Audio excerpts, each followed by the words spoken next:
Good morning, students. Our topic is preposition. Yesterday I told to you there are some verbs which does not take preposition. कल मैंने जो आपको पढ़ाया था कुछ verbs होती हैं जो अपने बाद preposition नहीं लेती हैं, जैसे कि मैंने बताया था join, comprise, emphasis, suppress, enter, benefit, और उसके बाद मैंने जो कॉलम से बना के उनमें के द्वारा बताया था कि यह कंपनी है, असिस्ट है, या फिर हम ये कहें डेस्पाइट है, डिस्क्राइब है, डिस्कस है, और ये जितनी भी वर्ब्स थी इनके बारे में, जैसे एश चू है और दूसरी जो वर्ब्स हैं उनके बारे में बताया था कि वो अपने बाद प्रपोजिशन नहीं लेती हैं. Today I will teach you by, between and among. सबसे पहले आई स्टार्ट बाय. यहाँ पे बाय को देखिए, there are some rules of by when it is used as a preposition. तो बाय की जब हम बात करते हैं तो बाय के बारे में, तो बाय जब एज ए प्रपोजिशन के रूप में यूज होता है तो यहाँ पे कुछ रूल दिए गए हैं. सबसे पहले by is used in the sense of near और बिसाइड, पास बाय और ड्यूरिंग. तो यहाँ पे अगर बाय रूल नंबर ए को देखें तो पास के अर्थ में, निकट के अर्थ में, और दूसरा है पास बाय, किसी चीज़ के पास से गुजरने के अर्थ में, पास से गुजरते हुए. और ड्यूरिंग का मतलब है duration of time. To express a duration of time by is used as a preposition. You can understand this rule by the help of examples. Example number 1, he lives by the post office. Here by is used as a preposition in the sense of near. Example number 2, he goes by the post office on way to college. जो दूसरा है वहाँ पे देखें, वो कहता है यहाँ पे by is used as a preposition to express pass by. यहाँ पे pass by it means post office के पास से गुजरने के अर्थ में यूज हो रहा है. उसके बाद देखें रूल बी,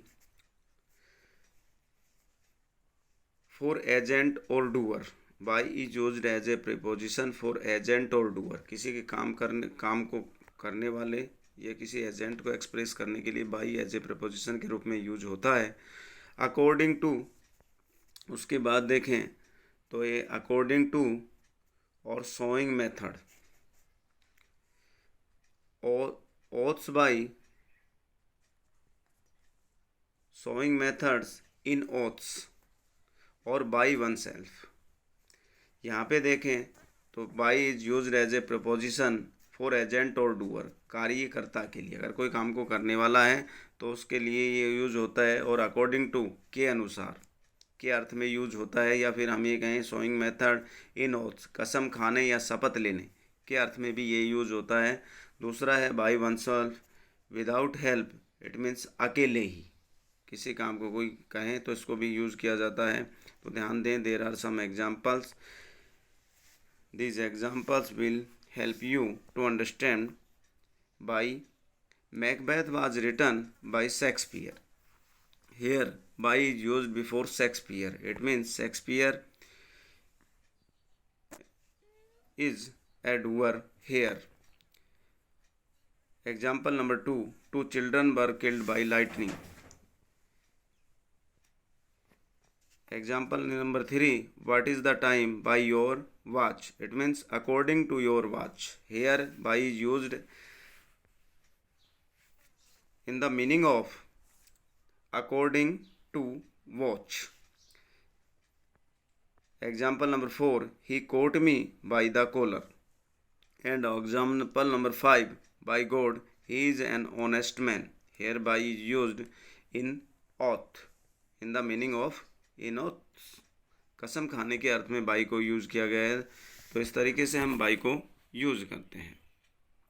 उसके बाद इससे अगले एग्जाम्पल को देखें.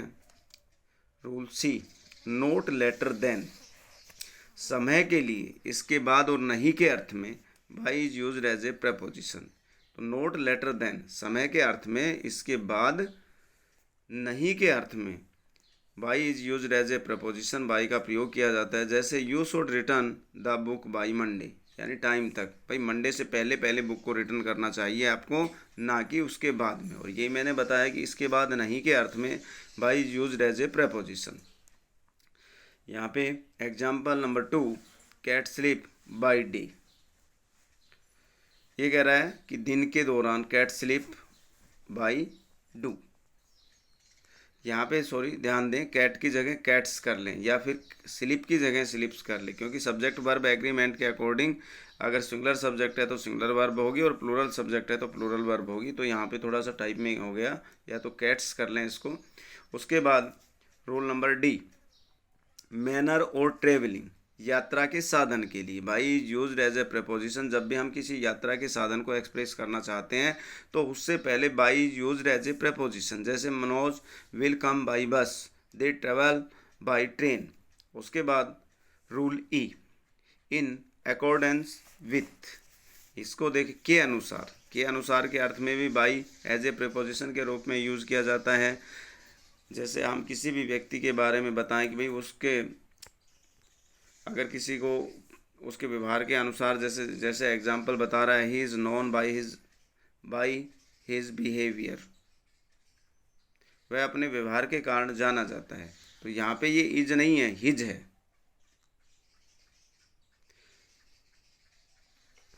तो देखें, he is known by his behaviour. उसके बाद एग्जाम्पल 2, वी शुड जज a person by his, we should जज a person by his actions. Rule number F, according to measurement, number और क्वांटिटी। ये कहता है माप, संख्या या मात्रा, जिस भाव से कोई वस्तु बेची जाती है, तो किसी वस्तु की संख्या या माप के लिए या मात्रा के लिए by is used as a preposition. जैसे he sells apples by the dozen.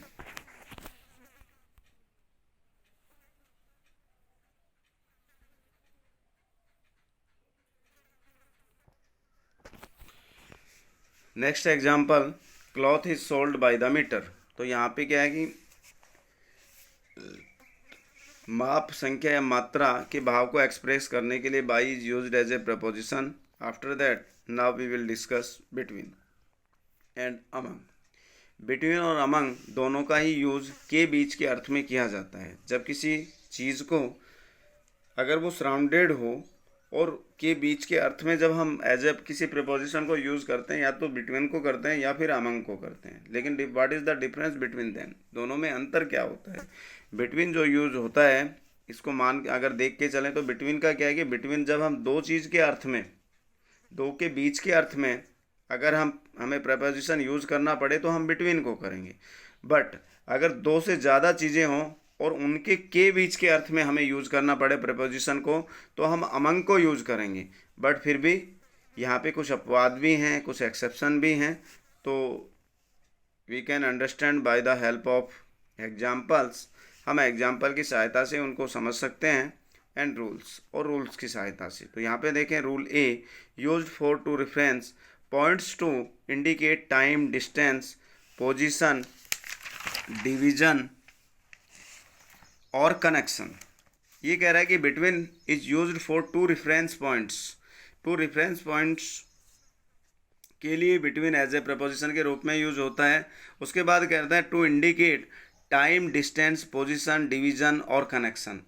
Between is used as a preposition to indicate time, distance, position, division और कनेक्शन।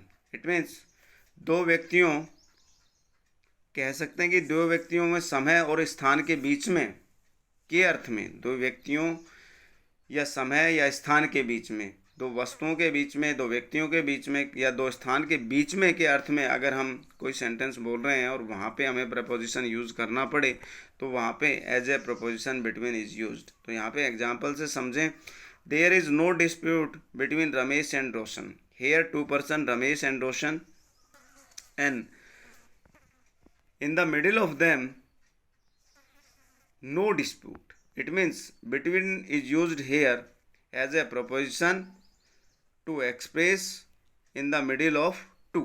तो यहाँ पे जो बिटवीन यूज हो रहा है वो दो के बीच के अर्थ में एज ए प्रपोजिशन के रूप में यूज हो रहा है। तो हम कह सकते हैं कि it is used to represent point to indicate time distance position, यानी दो समय बिंदुओं के बीच में हो, दो वस्तुओं के बीच में हो, दो व्यक्तियों के बीच में हो, तो या दो स्थानों के बीच में अगर कोई चीज़ हो तो उसके लिए एज ए प्रपोजिशन के लिए हम बिटवीन का यूज़ करते हैं। Next example, the money was divided between the two friends. तो यहाँ पे here two friends, in the middle of them money was divided, here between is used as a preposition, दो मित्रों के बीच में के बीच के अर्थ में के लिए हम यहाँ पे बिटवीन को एज ए प्रपोजिशन के रूप में यूज़ करते हैं। मेनली मैंने पहले ही बता दिया है कि बिटवीन और अमंग में ज़्यादा डिफरेंस नहीं है। बिटवीन और अमंग में ये डिफरेंस है, between is used for two and among is used more than two, कि अमंग का जो प्रयोग किया जाता है एज ए प्रपोजिशन के रूप में वह दो से ज़्यादा के बीच के अर्थ में किया जाता है, जबकि बिटवीन का प्रयोग दो के बीच के अर्थ में किया जाता है। बट इससे अगले एग्जाम्पल को देखें। Example number 3, Sikar lies between Jaipur and Loharu. तो यहाँ पे भी जयपुर एंड लोहारू दो डिस्ट्रिक्ट के बीच में है, तो यहाँ पे सीकर के लिए यहाँ पे भी बिटवीन यूज हुआ है। Come to me between 2 and 5 PM, यहाँ पे टाइम को एक्सप्रेस कर रहा है, समय दो समय बिंदुओं के बीच में के अर्थ में बिटवीन को एज ए प्रपोजिशन के रूप में यूज किया गया है। उसके बाद indicates 2 or more limits when boundaries are concerned. अब यहाँ पे ध्यान दें, यहाँ पे ये कह रहा है दो या दो से अधिक देशों की सीमाओं के लिए बिटवीन का प्रयोग किया जाता है। जब दो या दो से अधिक देश की सीमाएं आपस में टच हो और उनके बीच के अर्थ में अगर हम यूज़ कर रहे हैं किसी प्रपोजिशन को, तो वहाँ पे हम अमंग का यूज़ नहीं करेंगे, वहाँ पे हम बिटवीन का यूज़ करेंगे। भाई इससे पहले हमने बिटवीन का बारे में पढ़ा कि between is used to express in the middle of two, ये दो के बीच के अर्थ में यूज होता है। लेकिन दो से अगर ज़्यादा देश हों और उनकी सीमाओं की बात कर रहे हों और उसके बीच के अर्थ में हमें प्रपोजिशन यूज़ करना पड़े, तो वहाँ पे भी हम बिटवीन को ही यूज़ करते हैं। जैसे यहाँ पे एग्जांपल है, Switzerland lies between France, Italy, Austria and Germany. यहाँ पे देयर आर 4 कंट्रीज़, 4 देश हैं और उनके बीच में स्विट्ज़रलैंड की स्थिति को बताया गया है। तो यहाँ पे क्या यूज़ हुआ है, प्रपोजिशन के रूप में बिटवीन यूज़ हुआ है। तो जब अगर दो से अधिक देश की सीमाओं के बीच के अर्थ में कोई चीज़ लाई हो, कोई चीज़ वहाँ पे स्थित हो और उसको हम बताना चाहते हैं, तो वहाँ पे इस तरीके के क्वेश्चन बहुत पूछे जाते हैं। वहाँ पे हम अमंग का यूज़ नहीं करेंगे बल्कि बिटवीन का यूज़ करेंगे। नेक्स्ट, अब देखें अमंग भी के बीच के अर्थ में यूज होता है, बट मैंने डिफरेंस पहले भी बता दिया है। रूल्स देखें, rule A, surrounded by in the middle of more than 2। It means दो से अधिक चीज़ों से घिरे हुए के बीच के अर्थ में among is use as a preposition. जैसे Rita was sitting among her children, it means बच्चे दो से ज़्यादा हैं और उनके बीच में है वो, तो के बीच के अर्थ में हम अमंग का यूज़ करते हैं एज ए प्रपोजिशन के रूप में। There is a village among the hills, यहाँ पे हिल्स हैं, एक से ज़्यादा हिल्स, दो से ज़्यादा हिल्स के बारे में यहाँ पे डिस्क्राइब किया गया है। तो यहाँ पे हम अमंग को एज ए प्रपोजिशन के रूप में यूज़ करेंगे, ना कि हम बिटवीन का यूज़ करेंगे। नेक्स्ट है शोइंग इंक्लूजन और एसोसिएशन। इंक्लूजन और एसोसिएशन को एक्सप्रेस करने के लिए, शो करने के लिए भी हम अमंग का यूज़ करते हैं। तो यहाँ पे ध्यान देखें एग्जाम्पल, बहुतों में से एक के अर्थ में, कहने का मतलब है बहुत सारी चीज़ें और उनमें से एक के अर्थ में हम अमंग का यूज़ करते हैं। जैसे आई सा हिम अमंग द क्राउड, भीड़ है और भीड़ के बीच में से मैंने उसे देखा।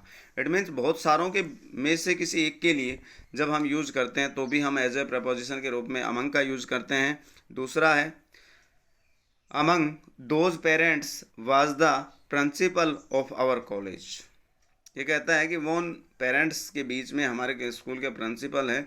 तो कहने का मतलब है कि बहुत सारी भीड़ हो या बहुत सारे लोगों हो तो उनके बीच में से किसी एक के अर्थ में भी हम अमंग का एज ए प्रपोजिशन के रूप में यूज़ करते हैं। नेक्स्ट है यहाँ पे rule C, used for more than 2 person और थिंग, दो या दो से अधिक वस्तुओं और व्यक्तियों के लिए हम अमंग का यूज़ करते हैं एज ए प्रपोजिशन के रूप में। जैसे the property was divided among the 5 brothers, settle the matter among yourselves। तो यहाँ पे भी among is used as a preposition for more than 2। दो से ज़्यादा लोग हों और या दो से ज़्यादा वस्तुएं हों, व्यक्ति हों, तो उनके लिए हम अमंग को यूज़ करते हैं। एक प्रेपोजिशन के बीच के अर्थ में और भी यूज होता है, वो होता है एमिड, AMID। वो भी दो से अधिक के लिए यूज होता है, लेकिन उसमें और इसमें अंतर क्या है कि अमंग इज यूज काउंटेबल और अनकाउंटेबल। ये काउंटेबल और अनकाउंटेबल जो नाउन्स होती हैं उनके के बीच के अर्थ में यूज किया जा सकता है, लेकिन एमिड जो होता है, एमिड का प्रयोग हमेशा अनकाउंटेबल नाउन्स के बीच के अर्थ में ही यूज किया जाता है। जैसे कि हम एग्जाम्पल कहें कि amid all the confusion the real point of the meeting was lost. एमिड, example को ध्यान से सुने, AMID होता है एमिड, के बीच के अर्थ में यूज होता है एज ए प्रपोजिशन के रूप में, और वो होता है अनकाउंटेबल नाउन के बीच में अगर कोई चीज़ हो तो उसके अर्थ में हम अमिड का यूज करते हैं एज ए प्रपोजिशन के लिए। Amid all the confusion the real point of the meeting was lost. तो यहाँ पे ध्यान दें, आज की जो हमारी क्लास थी, आज हमने पढ़ा अमंग को पढ़ा, बिटवीन को पढ़ा और बाई को पढ़ा। इसी तरीके से टुडेज क्लास इज़ ओवर। आज की जो हमारी क्लास है वो पूरी हो गई है। We will meet again. Thank you.